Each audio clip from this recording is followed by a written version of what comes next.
के दावे पर अमेरिका का पलटवार। मारियुपोल पर रूसी साजिश का पर्दाफाश। युद्ध अपराध के आरोप पर फिर घिरे पुतिन। यूक्रेन में पुतिन की हिटलर शाही।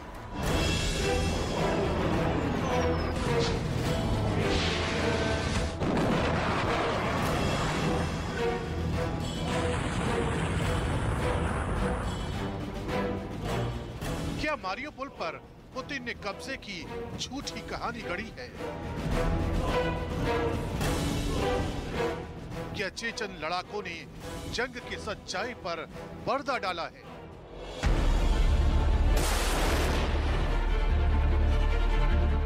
क्या युद्ध अपराध के आरोपों को दबाने में जुटी है पुतिन की सेना? क्या 21वीं सदी में ये पुतिन की हिटलर शाही है? जंग के मैदान से निकले ये सवाल इस कदर संगीन है कि अब दुनिया भी यूक्रेन में चल रही जंग की सच्चाई जानना चाहती है, क्योंकि यूक्रेन भी जहां रूसी सैनिकों पर वॉर क्राइम के आरोप लगाता रहा है, वहीं अमेरिका भी रूस पर युद्ध नीति के खिलाफ जाने के आरोप लगा रहा है। इस बार अमेरिका का आरोप है कि रूस ने मारियुपोल को आजाद कराने की झूठी खबर फैलाई है। सैटेलाइट तस्वीरों का सच पुतिन की सेना लगातार छिपा रही है। रूस के सैनिक वॉर क्राइम को छिपाने के लिए लाशों को दफनाने में जुटे हैं।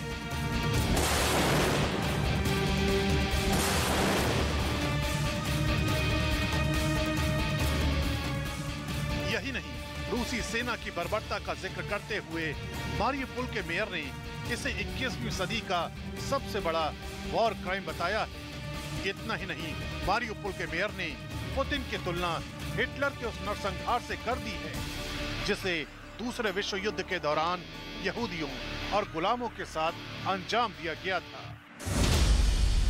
ये 21वीं सदी का सबसे बड़ा युद्ध अपराध है। ये नया बेबुनियाद है। उन दिनों हिटलर ने यहूदियों, रोमन और गुलामों की हत्या की और अब पुतिन यूक्रेनियों की हत्या कर रहे हैं।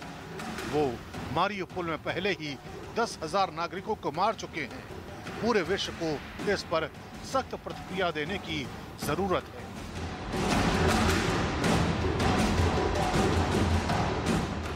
दरअसल रूस को लेकर यूक्रेन और अमेरिका के दावों का सच महज एक इत्तेफाक नहीं है, बल्कि यूक्रेन की जमीन पर आसमान से निगरानी करने वाले सैटेलाइट तस्वीरें भी बहुत हद तक कहानी को साफ कर रही हैं।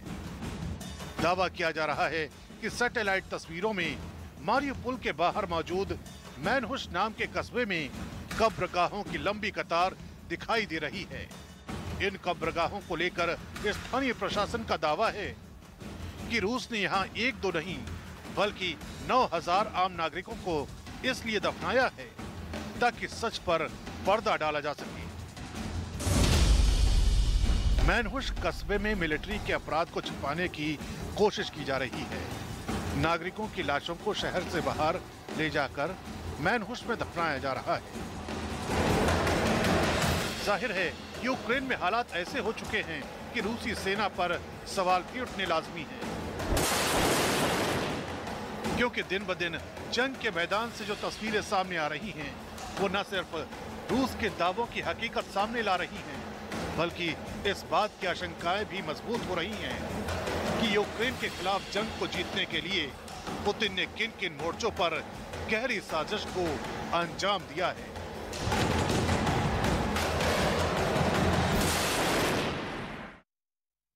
58 दिनों से चल रही जंग के बाद मारियुपोल जैसे अहम शहर पर कंट्रोल करना रूस के लिए आधी जंग जीतने के बराबर है और इसकी वजह है मारियुपोल की खास लोकेशन, जो कि यूक्रेन के दक्षिण पूर्व में अजोव सागर से लगता हुआ बंदरगाह वाला एक बेहद अहम शहर है। मारियुपोल के बाईं तरफ दक्षिण में क्राइमिया है और दाईं तरफ डोनेस्क और लुहांस्क जैसे पूर्वी यूक्रेन के इलाके, जिन्हें रूस आजाद देशों की मान्यता दे चुका है। यूक्रेन के क्राइमिया पर 2014 से रूस का कब्जा है और डोनेस्क साथ ही लुहांस्क में जिन अलगाववादियों ने बीते 8 साल से यूक्रेन की सरकार से जंग छेड़ी हुई है, उन्हें भी रूस का समर्थन हासिल है। 24 फरवरी को जब रूस ने यूक्रेन पर हमला किया था तो दक्षिण दिशा में उसकी सेना का एक हिस्सा क्राइमिया से ही यूक्रेन में दाखिल हुआ था। वहां से रूस की सेना यूक्रेन के उत्तर पूर्व की तरफ आगे बढ़ी और कुछ दिन बाद मारिउपोल तक पहुंची थी। और अब मारिउपोल पर कब्जा होने के बाद पुतिन की सेना के लिए सबसे फायदे वाली बात यह है कि उसके लिए क्राइमिया से लेकर सीधे रूस तक जमीन का रास्ता खुल गया। यानी क्राइमिया से रूस तक एक लैंड कॉरिडोर बन गया है, जो इन दिनों यूक्रेन के पूर्वी इलाके डॉनबास में लड़ रही रूस की सेना के लिए बहुत ही मददगार साबित हो सकता है।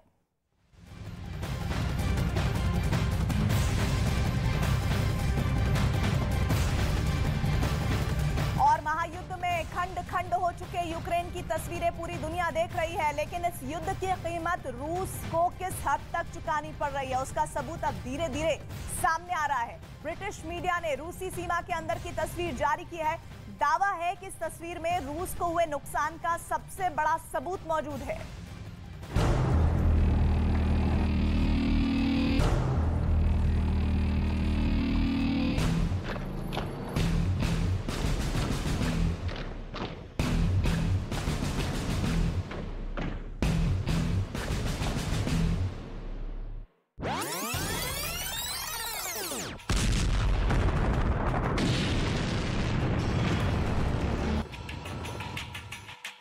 ये 24 फरवरी से पहले की रूसी तैयारी थी, लेकिन 24 फरवरी के बाद क्या हुआ?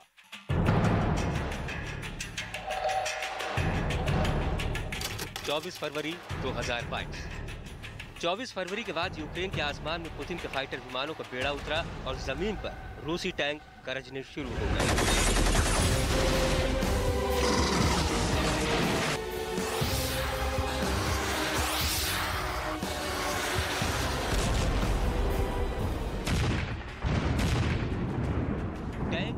गोले जब यूक्रेन पर बरसने शुरू हुए तो तबाही के निशान बिखरने शुरू हो गए। इमारतों पर हमले हुए, सरकारी बिल्डिंगों को बर्बाद किया गया, टैंक के गोले जहां भी गिरे वहां सब कुछ खाक हो गया।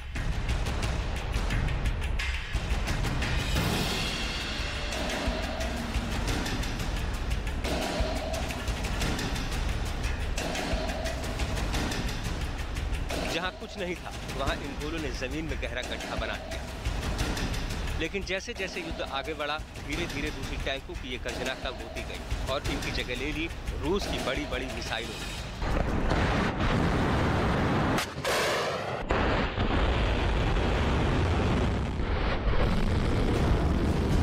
अब सवाल है कि युद्ध की शुरुआत में जो सैकड़ों रूसी टैंक यूक्रेन में दाखिल हुए थे वो कहां गए? क्या यूक्रेन के जवाबी हमले में बर्बाद हो गए या फिर वापस रूस लौट गए?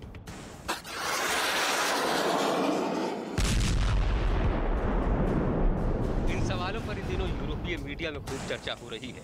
ब्रिटिश अखबार द सन में इसे लेकर एक रिपोर्ट छपी जिसमें रूस को लेकर बड़ा दावा किया गया। द सन की रिपोर्ट में ड्रोन से ली गई ये तस्वीर छापी गई। दावा है कि ये तस्वीरें रूसी शहर की है जिसमें एक साथ दर्जनों जंगी टैंक बर्बाद हालत में दिखाई दे रहे हैं।